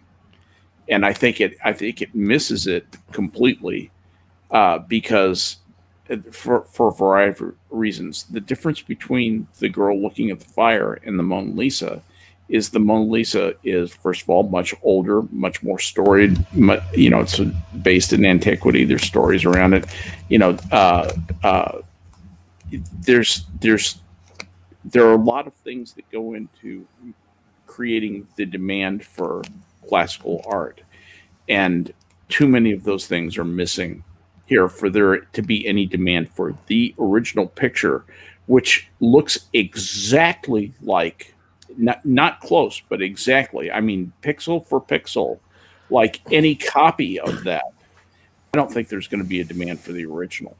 And they're saying, no, there will be. And I say, well, greater fool theory, the art market is pretty strange. So, well, there's also just the fact of, with the Mona Lisa and stuff, there's also, the history that exists after it, and the fact that it has a certain period of time that also went with it before it was really considered to be a historical art piece. That's a great point. Yeah, it's like I don't know if we can even judge that right now. So, well, let me. I think I can maybe bring some sense to this as I think about it out loud. I think all they've really done is created a useless collectible for people with disposable income, and all it really is a way of telling people, please come and pay attention to my genitals. I'm super cool. That's mostly what this has got to be. It's definitely dick measuring. I agree. It's got to be something along those lines, because if you talk about, okay, humans, and I would talk about humans in the third person, but I'm trying to just sort of think about it from a exterior perspective if I can. Yeah. Humans place weird amounts of value on objects based on bizarre criteria. Yes. So, for instance, I know somebody who has a scarf, a monogram scarf that used to belong to Douglas MacArthur. What makes that more valuable than just any old scarf? You know, if you were to say, I have the ruby slippers from the Wizard of Oz, what makes those more valuable than any other pair of ruby slippers? You know, I personally have a mug that I bought for my grandfather. And I will occasionally, when I want to think fondly of my grandfather, make myself a big mug of tea in that mug, and I will sit down in my grandfather's chair and I will drink from it. You know, and that has meaning to me. Mm-hmm. But there's nothing intrinsically valuable to any other person on the planet about that mug. It's just a mug in a sea of mugs that cover the planet. So I understand that humans do, on a very regular basis, totally irrational things about how we value the importance of things. This is a thing that was in a particular place when a thing happened. Right. You know, here's the Exactly. umbrella that my mom had when she was at the grassy knoll when JFK was shot. You know, whatever. Right. You know, that kind of thing. And all I can think is that this is just, you know, one of those kind of things where you joke about it being the decline of civilization. Yeah. You know, when Yeah. people have become so affluent that this level of huffing your own farts becomes a thing that actually happens. And we can measure the level of the huffing in dollars. Mm-hmm. True. I will say, Harry, I now have an image of, as you're sitting there like drinking from your grandfather's cup. Like you've got Nigel looking through a hole in a wall somewhere, drinking out of a thimble, like just watching. Dude, every time I heard something in this house move for several months, I was wondering if Nigel had finally busted through the walls. You have no idea the level of paranoia that rat. You would say he came in like a wrecking ball? I'm sorry. Yes. He came in. He came in. No, I was worried. You know, I'd hear something kind of shift. I'm like, God damn it, you better not be over there. And then you go look and go, oh, good, the wall's intact. It's fine. It was just the earthquake. That's all it was. Yeah, earthquake, wind, whatever. Anyway, sorry, I didn't really mean to talk quite so much on my own today. I'm really sorry if I didn't let other people talk enough. Is there anything else that you folks would like to discuss? We have a little bit of extra time. We have 12 minutes. Can we talk about something happy? Yeah. Other than Nigel? Yeah. Yeah, there is something that is on my mind, and that is the fact that a fine man died this week. His name was Michael Collins. He's a very interesting guy. He was the third man on Apollo 11. He was the command module pilot. He was a fine man, good astronaut. I got to shake his hand once. He's just the nicest guy in the world. And one of the people who got to walk, I'm going to tell a quick story about him. One of the people who got to walk on the moon, Mm-hmm. because of Michael Collins. Because here's what went down. They wanted to put him back in the astronaut rotation, and he was going to command Apollo 17, which ultimately would be commanded by Gene Cernan, who would walk on the moon on Apollo 17. But they were going to put Collins back up there because he had been so great about wanting to. He and Mattingly were the two who wanted to sit in the third seat in their Apollo flights. And he said, "Yeah, I'm happy to drive the command module. I'll happily stay up there while the other two go down to the moon, and get all this glory and stuff." And they loved that at NASA. They loved that team player thing. And they said, "You're commanding Apollo 17. You know what Collins said? He said, "No, I've been there. We've done that. We did what we were supposed to do. I played my part in it. I have no desire to go back and take the opportunity from somebody else, give it to Gene. And that's why Gene Cernan got to walk on the moon. That's the kind of man that Michael Collins was. And he died this week, and I'd like for people to remember him kindly. He was a good man. Yeah. Great. We need more people like him. Oh, We really do, before it's too late. yeah. And I agree with you. You know, now we have, you know, the gay helicopter rescue crews. Yay. Yeah, I still Go think we should call them us. the whirly birds. No, Yeah. it's not that we care about what they do with their bits. It's just that we're celebrating the wrong things. We should be celebrating the fact that they chose to, you know, serve their country. What they do with their genitals in their off time is none of our business, and it's not interesting. Yeah, and it It's shouldn't so be. not interesting. Yeah, it's like people say, oh, you know, diversity is our strength, and you should hire this person. It'll make. It's like I don't care what color somebody's skin is. It's not that I don't see race. I just don't care. I care about the content of your character. I was indoctrinated, you know, with the PSAs as a kid with Martin Luther King, and that's what I believe. But And that, no that means stupid you're book part by- of the by- problem. No, but there's You're part but of if the you give me a problem. book by what's that woman's name? D'Angelo, right? Yeah. You give me D'Angelo's Robin opinion about DiAngelo. race. Why would I change things that I firmly believe, which I believed all of my life, and I think are pretty supportable positions, just because of Robin DiAngelo's opinion? I don't That she give made a millions rat's off of. ass about her opinion. I don't particularly care about, you know, She's had a Kennedy's much harder. position. She's had a much harder life than Martin Luther King did, or any of those. Oh, early civil rights. I'm sure she's not just steeped in privilege. Yeah, This it whole wasn't privilege like thing she is went gonna to come back Wellesley. and- Oh, wait, she did. This whole privilege thing is going to come back and bite them in the ass because as always, it's just projection with these people. It's just projection. When they talk about somebody else having privilege, they never think about their own. Yeah. You know, this But- is not a game that you guys want to play. I mean, they don't care. They just see dollar signs. Because I think Yeah, it came and out. she's consolidated her gains before it'll make any sort of difference. It's Yeah. fine. But why on earth would her position, her opinion, her research, whatever, one person, we're going to restructure society because of D'Angelo's position on something or Kendi? Come on, Yeah, man. They were just easy to use. Abraham Probably. X. Kendi is a truly obnoxious man. I mean, Yeah. truly Yeah, irritating. but we need more people like Michael Collins. We need to start. Amen. We need to start focusing on things like fortitude and honor and valor, and you know, these are not things that we should let go easily. Yeah. We haven't No let matter go what of innovation society yet. says we should not let go of them. We should not what?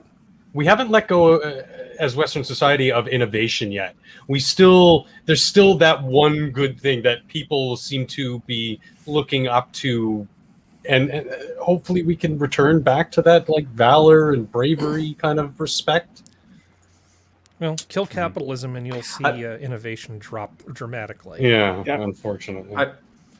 I will say while I'm not, I don't have very high hopes for the immediate political future from either party, and in terms of what direction this country will go. I do like some of the stuff that I've been seeing from like the Mises Caucus and everything, and I don't think that they'll necessarily succeed anytime soon, and I don't think a third party option is really honestly going to be a thing in the foreseeable future, but maybe the policies that they're willing to pass might finally be adopted by a party like the Republicans, because it's they need a platform other than we aren't the Democrats. They really do. And if I go back and I look at my history of hiring people, which is long, and I've hired a lot of people, I was like a one-man affirmative action machine, but I didn't do it because of affirmative action. I found people that were really, really qualified, and I didn't pay attention to their gender, their skin color, or their sexual orientation when I hired them. There's your problem right there. Amen, Yeah. Prospero. And yet at the end of the day, you know, I was busy hiring, you know, people from these supposed marginalized groups who weren't going to get a fair shake. It's like, I haven't seen this. I mean, I'm not saying it doesn't exist, but I just don't see this supposed culture of institutional whatever. I see a lot of people being pretty damn decent to each other. And the main value you bring to things is like your hard work and your ingenuity. I mean, I see the system work every single day, and I have for decades. And, and people describe this supposed terrible America, and I just don't see it. That's your white privilege. Apparently it is my white privilege, me running around hiring all these, because people and minorities and women. If you understood your white privilege and could cope with it, you'd see how the wisdom of Abraham X. Kendi and Robin DiAngelo and their philosophy. But the fact that you don't see that, as wisdom, shows that you're poisoned by your white privilege. See how it's science. Threw up a little in my mouth. Harry, it's just science. Yeah, it's just science. Thanks, Skep. I just threw up a little in my mouth. Thank you. But anyway, Michael Collins, American send hero. him a big salute, and to a much lesser degree, but God, I love people who make us laugh. Resist Us, that is God. Absolutely. Imagine to have a laugh like that that's made so many people happy. Yes, Resist Us made me happy. I'm reminded of a saying that they say that life is a dream for the wise, a game for the fool, a comedy for the rich, and a tragedy for the poor. A lot of wisdom in that statement. Yeah, a lot of wisdom. Any other final thoughts before we bring things to a close? Tragedy is when I cut my finger. Comedy is when you fall into an open sewer and die. Well, I'm laughing, so just thought I'd share that. Okay, last chance. Anybody else? Happy little bunnies.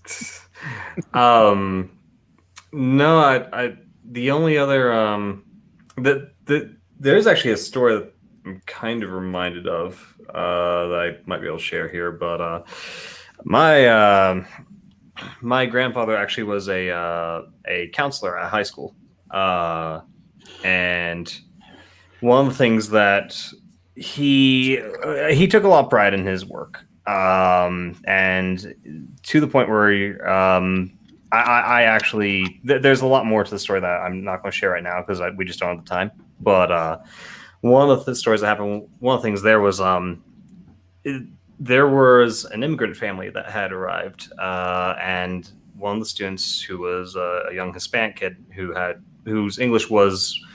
He spoke. It wasn't great, but it was there.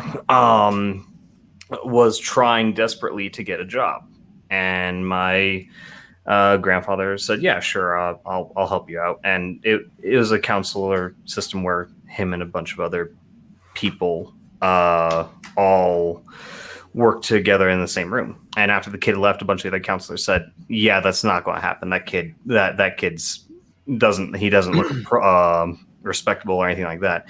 And my grandfather basically said, watch him. And the first job he helped him get was a dishwashing job. But basically from that point, the guy was able to move up in the economic chain. And it's just one of those things where it's like, I think when it comes to a lot of the stuff with the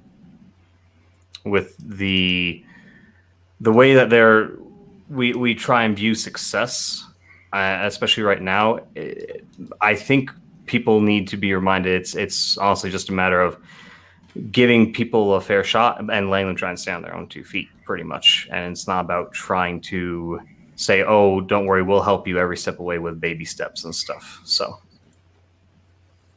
I don't know, yeah, we have not done people a favor by telling them that everything they do is fantastic and that nothing is ever their fault. Participation from. Yeah, I got a quickie. We are Star Stuff. We are the universe made manifest, trying to figure itself out. There you go. We're golden. Sorry for such a weird show tonight. I don't know how we ended up when I was putting together the spreadsheet that I used to sort of plan the show. I had no idea it was going to be this dark. Okay. Next week, hopefully, Sorrel will be back with us and she'll provide some kind of intervention to make sure that this doesn't happen again. And with that, the zoo is closed. Good night, everybody. Good night, everyone. Bye-bye. Good night.